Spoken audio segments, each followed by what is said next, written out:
পুরান ঢাকায় একটা সৌন্দর্য হচ্ছে ঘোড়ার গাড়ি, বিশাল বিশাল লঞ্চ এবং জাহাজ, প্রায় 4-5 তলার অধিক সমতুল্যে। এখানে পারাপারের জন্য জনপ্রতি 40 টাকা করে নেয়। বন্ধুরা, আপনারা এখানে আসলে দেখতে পারবেন লঞ্চের এবং নৌকার বিভিন্ন যন্ত্রাংশ তৈরি করা হয়। হ্যালো বন্ধুরা, আমি এখন যাচ্ছি সেই ব্যস্ততম নগরী বা শহর বলা যায়, ঢাকার সেই ঐতিহ্যবাহী বুড়িগঙ্গা নদীর তীরে, একদম সদরঘাট লঞ্চ টার্মিনাল। তো আমি যাবো না কোথাও, বাট এমনি পুরো এরিয়াটা একটু ঘুরে ঘুরে দেখবো এবং আপনাদের দেখানোর চেষ্টা করবো। তো আপনারা যদি লঞ্চ টার্মিনালে আসেন তাহলে দেখবেন বিশাল বিশাল লঞ্চ এবং জাহাজ, প্রায় 4-5 তলার অধিক সমতুল্যে। এখানে আসলে জাহাজের শব্দ, ভেপুর শব্দ, এবং এখান থেকে বাংলাদেশের বিভিন্ন অঞ্চলে যাওয়া যায়, যেমন বরিশাল, ভোলা, সাতক্ষীরার এইদিকে।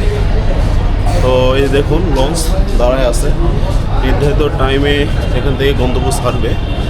আমি এখন ঠিক নদীর ওই পার যাবো, এই ছোটো নৌকাগুলো করে 40 টাকা করে ভাড়া। ওই পার থেকে আবার এপারে ব্যাক করব একটু সময়ের পর। তো বন্ধুরা, আমি এখন এই লঞ্চ টার্মিনাল থেকে ছোটো একটি নৌকাতে উঠলাম, একদম নদীর ওপাশে যাব। আর এরকম নৌকাতে উঠলে 40 টাকা করে ভাড়া নেবে জনপ্রতি, এবং আপনারা চুক্তি করতে পারেন।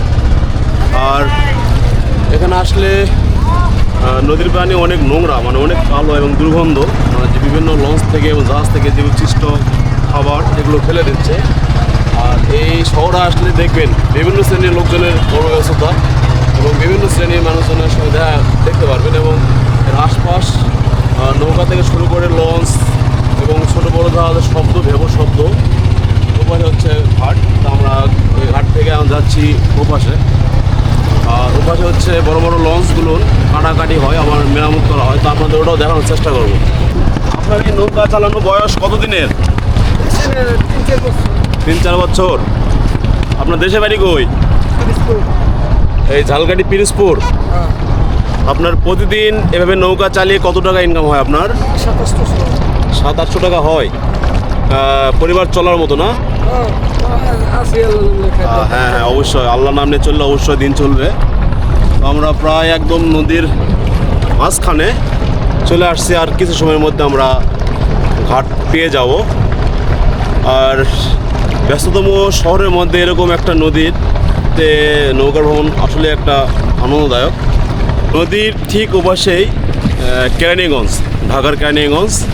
একমাত্র এই নদীটি ডিভাইডেড করছে, একদিকে ঢাকা শহর এবং নদীর এপারে আসলে কেরানীগঞ্জ। ঢাকার মধ্যেই, কিন্তু খুবই ব্যস্ততম শহর কেরানীগঞ্জ এবং ঢাকাও। তো আমার পিছনে যে লঞ্চগুলো দেখতেছেন, এগুলো মেরামত করা হচ্ছে। তো ওগুলো দেখানোর চেষ্টা করবো আপনাদের, সাথে থাকুন। এই চাচার নৌকাতে উঠলাম, এই চাচা খুব সুন্দরভাবে বইটা ঠেলে আমাকে এপার করলো। আর চলে আসছি মোটামুটি আমরা নদীর এপার চলে আসছি, কেরানীগঞ্জে চলে আসছি। এই যে দেখুন, এখানে একটা নৌকা, গাছ বোঝাই করা একটা লঞ্চ। এই যে এখানে নৌকার ঘাট, আমরা এখানে পার হব। এই যে 40 টাকা ভাড়া দিয়ে এখন নদীর পার হলাম। এখন যাব একদম বাঁধের উপরে, ওখানে আপনাদের একটু ঘুরে দেখানোর চেষ্টা করব। এই দেখুন বিশাল লঞ্চ মেরামত করা হচ্ছে, আর বিভিন্ন অঞ্চল থেকে আসা সবজি এবং গাছের গুল পরিবহন করা হচ্ছে। এই দেখুন বিশাল বড় লঞ্চ, এগুলো ঠিক করা হচ্ছে। একদম সরিগুলো সরু একটা গলির মধ্যে দিয়ে যাচ্ছি। পুরান ঢাকার একটা সৌন্দর্য এই ঢাকার কেরানীগঞ্জ। তো দেখুন, যে বড় একটা লঞ্চ মেরামত রং করা হচ্ছে, ঠিকঠাক হলো আবার গন্তব্যের দিকে চলে যাবে। বন্ধুরা, আপনারা এখানে আসলে দেখতে পারবেন লঞ্চের এবং নৌকার বিভিন্ন যন্ত্রাংশ তৈরি করা হয়। মূলত এই কারখানাগুলো এই লঞ্চ এবং জাহাজের জন্যই। এই যে লোহা, খুব সুন্দর একটা এরিয়া, বাংলাদেশের অন্যতম একটি ব্যস্ততম এলাকায় কেরানীগঞ্জ। এটা পুরান ঢাকায় একটি সৌন্দর্য, যে বিভিন্ন জাহাজের পাখা এখানে বানানো হয়। এই যে ধরুন, আমি এখন একটা লঞ্চে উঠতেছি, লঞ্চটি মোহাম্মদ একটু মেরামত করতেছে, মানে নতুন লঞ্চ। এটা একটু উঠে আপনাদের দেখাবো। দেখুন কত সুন্দর একটা কর্মযোগ্য এলাকা এই কেরানীগঞ্জ, বিশাল একটা লঞ্চ। এটা কি মামা, এটা কি মেরামত হচ্ছে নাকি নতুন? পুরানো, মানে এটা আবার কয়েক মাস পর চালু হবে আপনাদের মতে? 10 সপ্তাহ পর মোটামুটি চালু হবে। এটা কোন রুটে চলাচল করে? ইন্ডিয়া তো যায়। আচ্ছা, মূলত এখানে বিশেষ কিছু কিছু লঞ্চ আছে এগুলো যেগুলো দেশের বাইরেও যায়, যেমন ভারতেও যায়। তো এই যে লঞ্চটি তৈরি হচ্ছে এটি প্রায় 10 সপ্তাহ পর পানিপথে চলাচল করবে। খুব সুন্দর একটা এরিয়া, কর্মযোগ্য একটা এরিয়া এই ঢাকার কেরানীগঞ্জ, খুব সুন্দর। আপনারা চাইলে এই জায়গাটা ঘুরে দেখতে পারেন। মোটামুটি একটু দেখলাম, দেখার পর আবার চলে যাচ্ছি নদীর ওই পার, মানে কেরানীগঞ্জ থেকে যাচ্ছে এখন ঢাকার সেই কিছু দূরের পথ, কয়েক মিনিটের। মানে এই নদীটা ডিভাইডেড করছে, একদিকে ঢাকা একদিকে কেরানীগঞ্জ। তো আমি কেরানীগঞ্জের এই যে লঞ্চঘাটগুলো দেখলাম, এখন যাচ্ছি নদীর ওই পার সদরঘাটে পৌঁছে গেলাম। এখন চলে যাবো শাঁখারী বাজারের দিকে। বন্ধুরা, আমি এখন যাচ্ছি সদরঘাট থেকে একটি রিক্সা যোগে সরাসরি শাঁখারী বাজারে, ওখানে একটু ঘুরবো।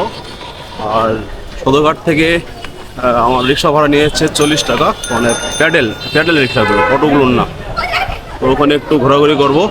এই যে আমার পিছনে সদরঘাটের এরিয়া, এখানে বিভিন্ন প্রকার মার্কেট রয়েছে, যেমন পাইকারি কাপড়ের মার্কেট এবং ফুটপাতে বিভিন্ন প্রকার খাবারের দোকান, যেমন ফলের দোকান রয়েছে, তরমুজের দোকান রয়েছে এবং ফুটপাতে বিশেষ করে দৈনন্দিন যেগুলো ব্যবহৃত জিনিস যেমন জুতা এগুলো রয়েছে। আর এখানে আসলে দেখবেন বিভিন্ন শ্রেণীর মানুষের যাতায়াত এবং প্রচুর যানজট একটি শহর। হ্যালো বন্ধুরা, একদম সদরঘাট কিছু দূর পার হয় এরকম পাশে ঢাকা কলেজে একটি স্কুল এবং পাশেই জগন্নাথ বিশ্ববিদ্যালয়।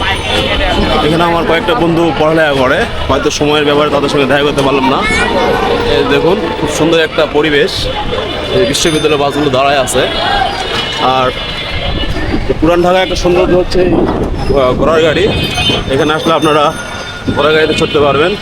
দেখুন সারি সারি দুতলা বাস ভারত বিশ্ববিদ্যালয়ের, অনেক সুন্দর একটা পরিবেশ বিশ্ববিদ্যালয়ের। আর এই বিশ্ববিদ্যালয়টি মূলত সদরঘাট থেকে কিছুটা দূরেই এই বিশ্ববিদ্যালয়টি অবস্থিত, জগন্নাথ বিশ্ববিদ্যালয়। খুব সুন্দর একটা পরিবেশ। তো আমি যাচ্ছি শাঁখারী বাজারের দিকে।